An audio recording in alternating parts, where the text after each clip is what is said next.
do me a favor, drop a like, subscribe my channel, and go on the notification bell if you don't want to miss a video. Please do all that for me, and thank you. Today, I am reviewing Thor Ragnarok, and I'm happy you came to my next review tube video.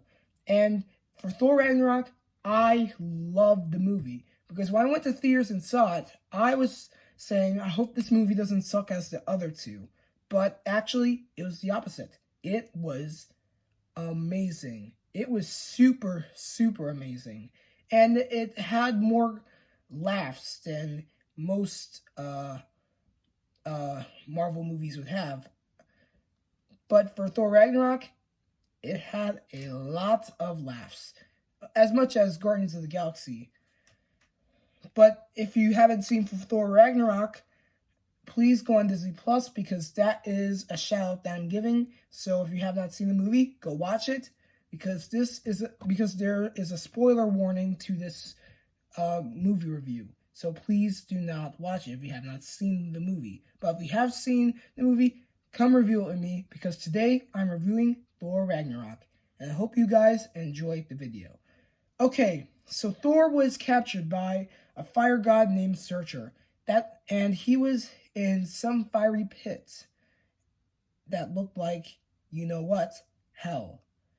But for Thor himself, he defeated the fire god and escaped out of the fiery pit. Then, after that, he went back to Asgard and found out that Loki was Odin in disguise. Now remember, in Thor: The Dark World, while Thor left, Loki was Odin. Was faked his death and was acting like Odin. So Loki double-crossed Thor again, as always, because you can never trust Loki. For Thor, he asks Loki where Odin is, and they go to Earth. And they had trouble finding him. But they did get a little help from Doctor Strange. And they took him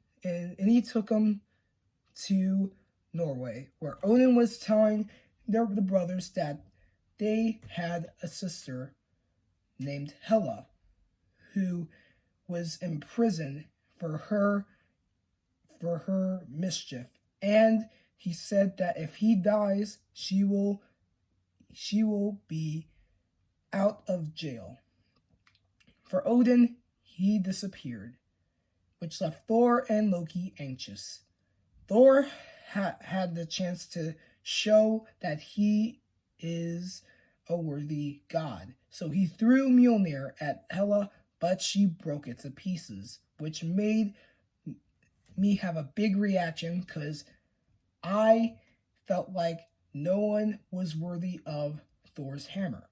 Although Vision and Age of Ultron proved that he was worthy, so they're two worthy people. Now we have Hela, who is actually worthy and actually had the hammer before Thor was around.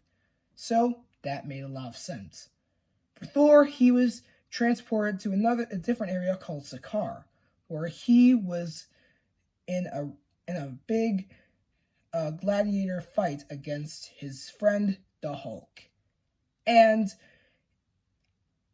Hulk beat the crap out of Thor. But Thor had a chance to show his powers, even though he doesn't have his weapon. But then, still, Hulk defeated him. They first had a little argument, but then they worked things out. And he thought about Hulk working alongside him to defeat his sister, who is trying to take over Asgard. For Hela herself, she was. And this movie, it was killer. It's like you're watching an old TV show. If you, think about if you're watching Flash Gordon, which was an old TV series if you have never even seen the TV show. I've seen a little bit of it, but so far, it's a classic you need to watch on TV, if so. So, I would have to say that this Thor movie is almost connecting with Flash Gordon, but not really, but in my opinion, it is. But anyway, for Hela herself, she killed most of the Asgardians and starts a big regime. And for Thor himself, he wants to create a team, and his plan was not just to defeat Hela, but create a big doomsday called Ragnarok. And that's where the title comes in. It's like the title is called Thor Doomsday, but they wanted to go for something a little bit Norwegian, because Thor is actually a character in the Norwegian books of Norse mythology. So that's why they wanted to just title it Thor Ragnarok. But for Thor, he wanted to end this day, which meant if him and his friends commit Ragnarok, that means their realm, Asgard, will be destroyed. So Thor teamed up with Loki, Valkyrie, and Hulk, and they were up to defeat Hela. And this was a good scene where Thor came up to Odin, and Odin told him that Asgard's not a place, it's our people.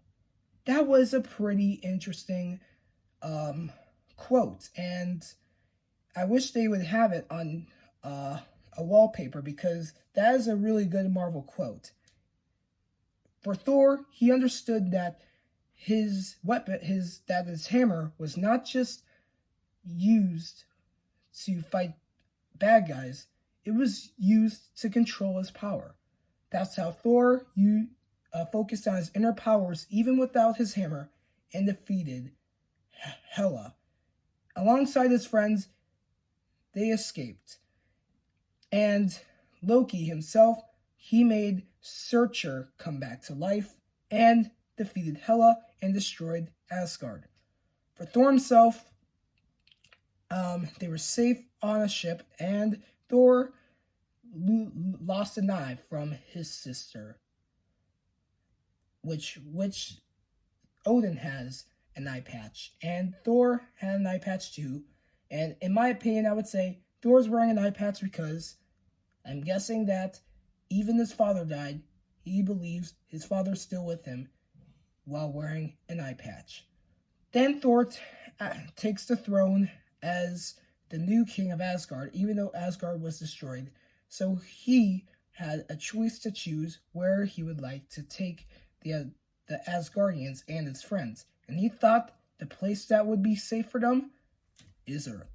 And that was Thor Ragnarok, an intergalactic adventure full of comedy and lots of action. So, like I said, if you haven't seen Thor Ragnarok, you have got to see that movie, because that is a good Thor movie than the other two. So comment down below with your thoughts on who do you think actually won the fight, Thor or Hulk. Just go on the comments down below with your thoughts on who you thought won, Thor or the Hulk. And please subscribe to my channel, like I said earlier. The next video I'm doing today is Black Panther, so stay tuned. Oh, and I also forgot. After the credits were rolling after Thor Ragnarok, Thor and Loki were looking outside the window, and they found out that a ship was near them. It was revealed that Thanos was coming to defeat them. And that was a quick note I wanted to let you on.